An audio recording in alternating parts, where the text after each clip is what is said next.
लालची बकरी की कहानी। एक जंगल में दो बकरियां रहती थी। दोनों में बहुत अच्छी मित्रता थी।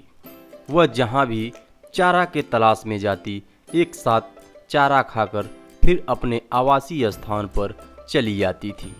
एक दिन दोनों बकरियां चारा की तलाश करते करते एक हरे भरे खेत में जा पहुंची।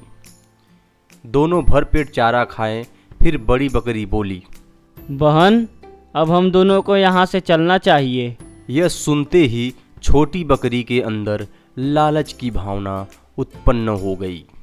वह मन ही मन सोचने लगी कि अगर मैं यहाँ रुक जाऊँ तो प्रतिदिन चारा तलाश करने की दिक्कत समाप्त हो जाएगी। फिर उसने बोली, बहन, मुझे नहीं जाना है, अब मैं यहीं रहूँगी। तुम्हें जाना है तो जाओ, मुझे हरी हरी घास मिल चुकी है। मैं अब मेरा जीवन यहीं व्यतीत करूँगी। बड़ी बकरी के लाख समझाने पर भी वह नहीं गई। जाते जाते बोली, बहन, मैं तो चली, लेकिन तुम याद रखना, जिस दिन यह घास सूख जाएगा उस दिन बहुत पछताओगी, क्योंकि अभी तो ठंडी का मौसम है, जल्दी ही धूप का मौसम आ जाएगा। बड़ी बकरी के बार बार कहने पर भी छोटी बकरी नहीं गई और बड़ी बकरी चली गई। कुछ दिन बाद बहुत तेज धूप के कारण आसपास के सभी हरे भरे घास सूख गए। फिर क्या हुआ? छोटी बकरी भूख प्यास से तड़पने लगी और आवाज़ देकर बोलने लगी, हे प्रभु, मुझे बचा लो, नहीं तो मैं मर जाऊंगी।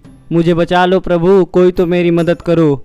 उस वन में कोई भी प्राणी नहीं रहता था, इसलिए दूसरा कोई नहीं आया। कुछ टाइम बाद वह देखती है कि उसकी बड़ी बकरी मित्र उसी रास्ते से आती दिखाई देती है।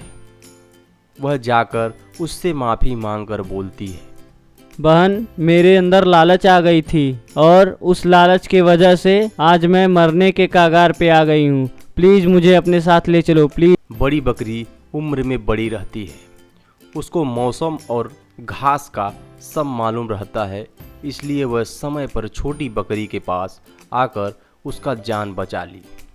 मित्रों, धन दौलत के चक्कर में कभी भी अपने से बड़े और मित्र का साथ नहीं छोड़ना चाहिए, अन्यथा एक न एक दिन हमें लालच हमें खतरे में डाल देगा। दोस्तों, हमारी यह कहानी आपको कैसी लगी कमेंट सेक्शन में ज़रूर बताएं। प्रतिदिन नए नए वीडियो, नई नई कहानी देखने के लिए हमारे चैनल को सब्सक्राइब करके बेल आइकन दबाएं। धन्यवाद।